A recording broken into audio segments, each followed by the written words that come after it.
തിരുവനന്തപുരം നെയ്യാറ്റിൻകരയിൽ ഒരു വയസ്സുകാരന്റെ മരണത്തിൽ ദുരൂഹത നീക്കാൻ പോലീസ് കുഞ്ഞിന്റെ മാതാപിതാക്കളുടെ മൊഴി രേഖപ്പെടുത്തിയെങ്കിലും പിതാവ് ഇപ്പോഴും പോലീസ് നിരീക്ഷണത്തിലാണ്. പിതാവ് നൽകിയ ബിസ്ക്കറ്റ് കഴിച്ചതിന് പിന്നാലെയാണ് കുഞ്ഞ് കുഴഞ്ഞു വീണതെന്ന ആരോപണത്തെ തുടർന്നാണ് അന്വേഷണം. ഷിജിലിന്റെയും കൃഷ്ണപ്രിയയുടെയും മകൻ ഇഹാൻ വെള്ളിയാഴ്ചയാണ് മരിച്ചത്.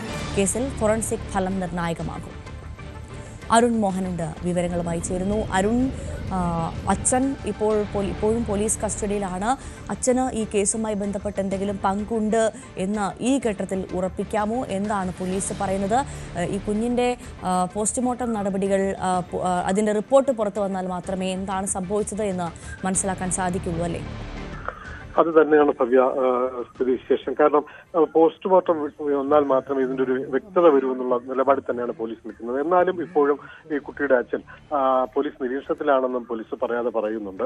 ഈ പറയുന്ന കഴിഞ്ഞ വെള്ളിയാഴ്ചയായിരുന്നു ഷിജിൻ കൃഷ്ണപ്രിയ ദമ്പതികൾ, കാഞ്ഞിരംകുളം സ്വദേശികളായ കൃഷ്ണപ്രിയ ഷിജിൻ ദമ്പതികളുടെ ഏക മകനായ ഇഹാൻ മരിക്കുന്നത്.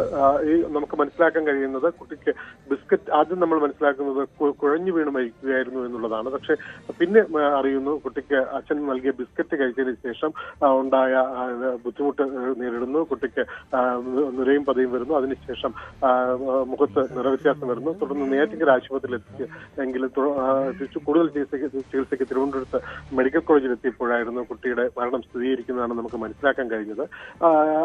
ഇന്നലെ പോസ്റ്റ്മോർട്ടം നടന്ന സമയത്തും പോലീസ് അതിനോട് ഒരു വിവരം ചോദിച്ചിരുന്നതായി നമുക്ക് മനസ്സിലാക്കാൻ കഴിയുന്നു. കുട്ടിയുടെ വീണ് ക്ഷതമേറ്റിട്ടുണ്ടോ, തലയ്ക്കടി ഏറ്റിട്ടുണ്ടോ എന്നുള്ളൊരു ആരോഗ്യ വിഭാഗത്തിൽ നിന്ന് പോസ്റ്റ്മോർട്ടം നടത്തിയ അവർ ചോദിച്ചിട്ടുണ്ടായിരുന്നു നമുക്ക് മനസ്സിലാക്കാൻ കഴിയുന്നത്. ഇതെല്ലാം കൂട്ടി വായിക്കുമ്പോഴാണ് ഈ ദുരൂഹത ഉയരുന്നത് എന്ന് നമുക്ക് മനസ്സിലാക്കാം. കാരണം ഈ ദമ്പതികൾ ഏറെക്കാലമായി അഭിപ്രായ വ്യത്യാസത്തിൽ പിണങ്ങി നിൽക്കുന്ന ഒരു സാഹചര്യം ഉണ്ടായിരുന്നു. അടുത്തിടെയാണ് ഇവർ ഒന്നിക്കുകയും തുടർന്ന് നെയ്യാറ്റിൻകരയിൽ വീട് വാടകയ്ക്കെടുത്ത് താമസിക്കുന്ന ഒരു അവസ്ഥയിലേക്ക് എത്തുന്നത്. അവിടെ വെച്ചായിരുന്നു ഇത് സംഭവിക്കുന്നത്. ഇതെല്ലാം കൂട്ടി വായിക്കുമ്പോൾ ഈ കൃഷ്ണപ്രിയയുടെ ബന്ധുക്കൾ തന്നെ ആരോപണവുമായി രംഗത്തെത്തിയിട്ടുണ്ട് എന്നുള്ളതാണ് മറ്റൊരു വസ്തുത. എന്തായാലും നിലവിൽ നെയ്യാറ്റിൻകര പോലീസ് അസ്വാഭാവിക മരണത്തിന് കേസെടുത്ത് ഇപ്പോൾ അന്വേഷണം ഊർജിതമാക്കിയിട്ടുണ്ടെന്ന് മാത്രം ഇപ്പോൾ നമുക്ക് പറഞ്ഞു വെക്കാം. പോസ്റ്റ്മോർട്ടം റിപ്പോർട്ട് കിട്ടിയതിനു ശേഷം മാത്രമേ മറ്റു വിവരങ്ങളിലേക്ക് നമുക്ക് കടക്കാൻ കഴിയൂ. ഭവ്യ. അരുൺ മോഹനാണ് വിവരങ്ങൾ നൽകിയത്. കൂടുതൽ വാർത്തകൾക്ക് news 18 Keralam YouTube channel subscribe ചെയ്യുക.